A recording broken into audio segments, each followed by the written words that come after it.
السلام عليكم ورحمة الله وبركاته.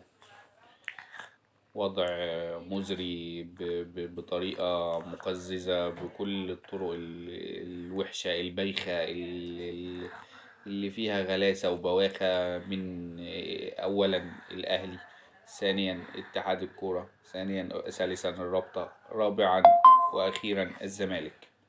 الأربعة دول بصراحة بوخوها، يعني بوخوها النهاردة وقبل كده.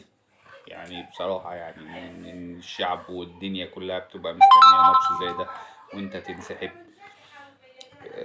طريقة بايخة ما عجبتنيش، لأن أنا كنت من ضد الموضوع إن الزمالك بينسحب، وكنا بنتريق وكنا بنعمل. ليك حق، ليك حق يا سيدي. بس في الآخر ما مش كل شوية تطلع لي بيان بالانسحاب، مش كل شوية تطلع لي بيان بالانسحاب.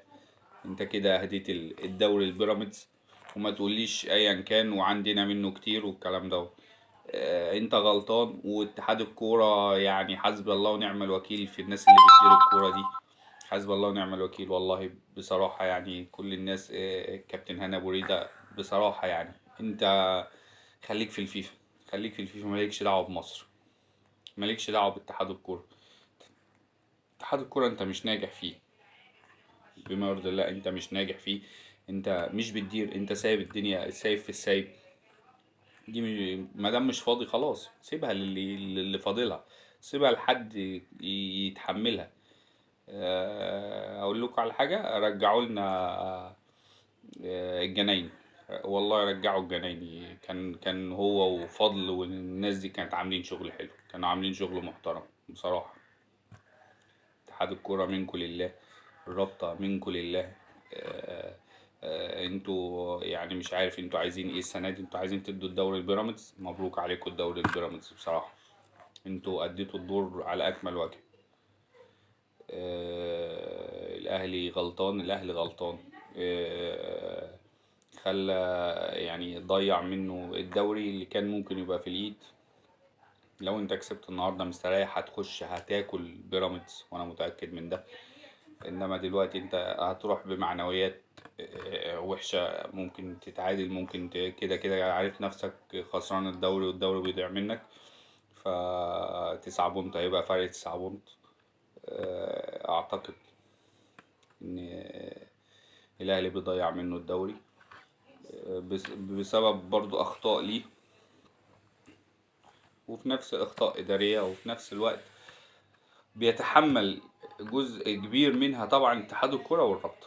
عشان بس الناس اللي ما تزايدش علينا كزملكاوي، انت ما تزايدش عليها عشان انت عملتها قبل كتير بسبب التحكيم والكلام ده وبسبب برضو اتحاد الكورة، فما تزايدش انت يعني مش هتوعظ برضو. انت غلطان برضو ان انت سيد عبد الحفيظ وساعة ما انسحبت وافق لك على ساعة ونص ساعة، وإن هو يأجل لك الماتش ساعة وما ما تكلمش، وساعة ما كنتوا بالأتوبيس على الكوبري وفي البنزينة أنت جاي متعنت إن أنت حتى لو اللي هو مش أنت عايز عدالة تحكيمية. أنت عايز عدالة تحكيمية ولا عايز عايز اللي هو أنت تاخد 3 بونت وتجري وخلاص؟ ما دام زي ما بدأ جحا كده، مادام مش عارف ايه بعيد عن ايه. لا لما جت عليك دلوقتي يا كابتن مصر اللي كنت بتقول لنا عدالة تحكيمية ونتفرج عدالة تحكيمية ونتفرج على واتفرجوا على الزمالك والاهلي والباقي الفرق ينافسوا على التاني. انت مش عارف انت عايز عدالة تحكيمية بايه؟ بالمصريين عدالة تحكيمية اللي انت كل ماتش بتشتكي منها وبتطلع بيان. دلوقتي بقى المصريين آه، اعلى حكام في العالم، بقى هم اللي انت ماسك فيهم بايديك واسنانك. هيجيبوا لك الاجانب. قلت لا انا عايز مصري. انت عايز ايه؟ ماسكتك منين طيب؟ انت عايز فعلا العدالة التحكيمية ولا عايز التحكيم يحكم لك انت بس؟ دي العدالة التحكيمية من وجهة نظركم؟ عدالة التحكيمية يا كابتن يا عالمي. آه، ان احنا نجيب حد فير، ما مش لحد لو انا ما عنديش عداله تحكيميه، وبقول لك الكره في مصر بقى، واعترف معايا، الكره في مصر اهلي وزمالك اللي الاقوى، اهلي زمالك بيراميدز دلوقتي. اي فرقه بتلعب الثلاثه دول بيبقى التحكيم اكتر للفرق القويه دي، الثلاثه دول. انا معترف بقول لك كاهلاوي، التحكيم للاهلي، التحكيم للاهلي، للزمالك، لبيراميدز، في كل واحد في ماتش. ما بقولكش حاجه، بس انت اعترف ان مش الاهلي بس، اعترف ان الماتش، ان التحكيم بيبقى للاهلي وللزمالك ولبيراميدز.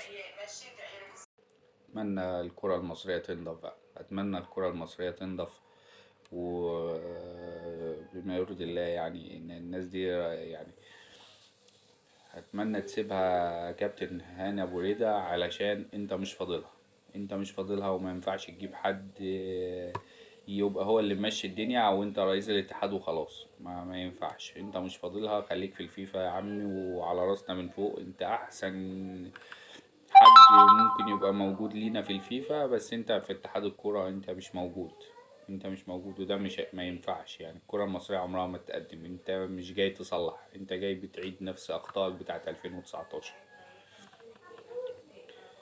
واتمنى الزملكاويه والاهلاويه ما يزايدوش، الزملكاويه ما تزايدوش علينا. انتوا عملتوها قبلنا مره واتنين، واحنا عندنا اخطاء، عندنا اخطاء، مش ما عندناش اخطاء. ماتش زي ده كنا نقدر نكسبه مستريح، وزي ما بيقولوا نتعامل بشغل شمال افريقيا. انت راجل لعب 120 دقيقه، يعني كنت مفرهد النهارده 120 دقيقه الماتش اللي فات، فمفرهد. ما تقوليش تكافؤ الفرص، تكافؤ الفرص، انت مشارك في حاجه، في ماتش واتنين، في ده، في كاس ودوري وابطال افريقيا ومش عارف ايه. انا كنت بلعب كل 3 ايام ماتش علشان اخلص الدوري، ما كنت بتضغط برضو عادي يعني، ان انت تتضغط في ماتش، ده ماتش واحد، انت تالت كده كده. اتمنى الفيديو يعجبكم، والسلام عليكم ورحمه الله وبركاته. لايك وفولو حبايب قلبي، وشير. كل سنه وانتم طيبين.